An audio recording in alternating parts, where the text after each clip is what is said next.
ধানক্ষেত, কিন্তু কাবু করতে পারেনি হতাশা। 10-15 দিন আবহাওয়া অনুকূলে পেলেই ধান ঘরে তোলা যাবে মনে করছেন কৃষকরা।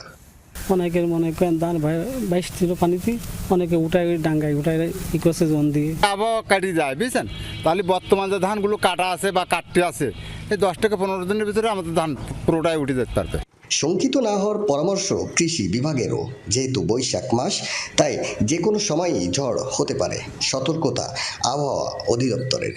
ঝড় বৃষ্টি মাথায় নিয়ে আমরা এই কাজ করি, এটাকে আমরা ক্ষতির মধ্যে মনে করছি না। রোদটা যদি আবার কয়েকদিন থাকে, কৃষকরা নির্বিঘ্নে তাদের ধান ওঠাতে পারবে। কালবৈশাখী যে কোনো সময় হতে পারে, সেই ক্ষেত্রে কিছু বৃষ্টিও হতে পারে। এই মাসের শেষের দিকেও একটা লঘুচাপের তৈরি হতেও পারে।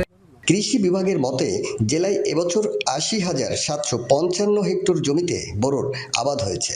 ধান কাটা হয়েছে 34,000 হেক্টর জমির।